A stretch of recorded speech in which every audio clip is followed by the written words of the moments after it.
আবারও প্রথমত আমার প্রিয় সাকিবিয়ান ভাইদের বোনেদের আমি একটা প্রশ্ন জিজ্ঞাসা করতে চাই, তোমাদের কি মনে হচ্ছে সেটা আমাকে বলো। সুড়ঙ্গ 2-তে কি মেগাস্টার শাকিব খানের ক্যামিও থাকতে পারে? মেগাস্টার শাকিব খান কি সুড়ঙ্গ 2-তে মিখাইলের চরিত্রে উপস্থিত হবেন? ক্যামিও, এক্সটেন্ডেড ক্যামিও হবার পসিবিলিটিস কতটা তোমাদের কি মনে হচ্ছে? আগে কমেন্ট সেকশনে জানাও। আমি কেন এই কথাটা বলছি জানো? আজকে কোনো একটি ইন্টারভিউতে রায়হান রাফি এই কথাটি বলেছেন, এবং যে ফটোটি আমি অবশ্যই ক্রেডিট দেবো যাদের থেকে পেয়েছি, সিনেবাজের করা একটি পোস্ট থেকে জানতে পারলাম রায়হান রাফি এই কথাটি বলেছেন যে সুড়ঙ্গ 2-তে সুড়ঙ্গ মাসুদ এবং মিখাইলের মধ্যে ফাইট হবে।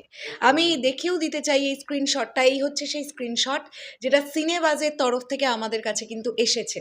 তো এখানে রায়হান রাফি এই কথাটি বলছেন যে সুড়ঙ্গ মাসুদ এবং মিখাইলের মধ্যে ফাইট হবে। এটা কোন ধরনের ফাইট, মানে অ্যাকচুয়ালি এটা কি ধরনের ফাইট?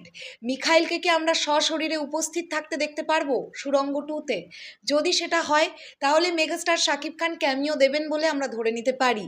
আর যদি সেটা ওই লেভেলের ফাইট না হয়, মানে সশরীরে ফাইট না হয়, তাহলে আমরা মেগাস্টার শাকিব খানকে দেখতে পাবো না সুড়ঙ্গ 2-তে।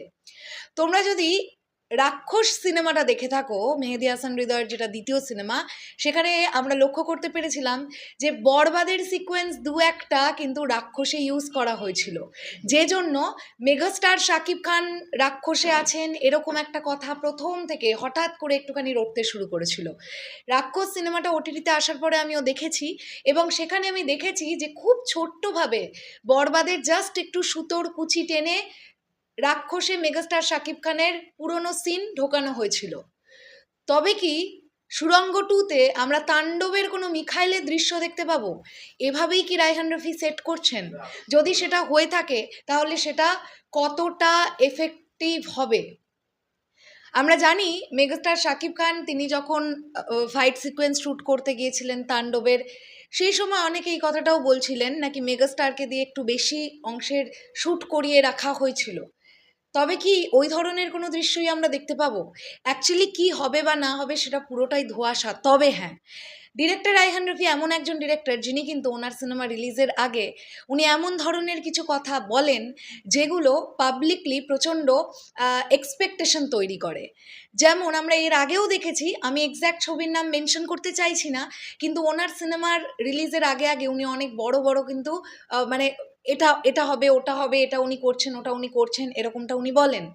রায়হান রাফি আনডাউটলি প্রচণ্ড ভালো একজন মেকার, এটা নিয়ে কোনো সন্দেহের জায়গা নেই, কিন্তু দেখবার বিষয় এটাই থাকবে অ্যানাউন্সমেন্ট ভিডিওটাতে উনি যেভাবে প্রেজেন্ট করছেন, যে সুড়ঙ্গ মাসুদ যা যা বলছে সেগুলো যদি কার্যকলাপে করে দেখাতে চায় বা সেগুলো যদি সুড়ঙ্গ 2-তে হয়, তাহলে মিখাইলের সশরীরে উপস্থিতি লাগবে।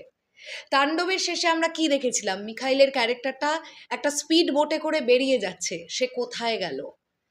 এবং অ্যানাউন্সমেন্ট ভিডিও, মানে সুড়ঙ্গ 2-এর যে অ্যানাউন্সমেন্ট ভিডিও, সেখান থেকে জানতে পারা যাচ্ছে যে সুড়ঙ্গ মাসুদ একটি ব্যাংক লুট করবে বলে ভেবেছিল, অলরেডি মিখাইলের লোকজন সেই ব্যাংকটি আগেই লুট করে ফেলেছে। তাহলে এখানে মাসুদ ভার্সেস মিখাইল হবার প্রবল সম্ভাবনা আছে, না হলে বিষয়টা ঠিক দাঁড়াবে না। দেখবার ব্যাপার এটাই, মেগাস্টার শাকিব খান ক্যামিও দেবেন কিনা এই সিনেমায়। তোমাদের কি মনে হয় সেটা অবশ্যই কমেন্ট সেকশনে জানাও। দেখা হচ্ছে আবার খুব শিগগিরই, তাহলে এখনের জন্যে টাটা।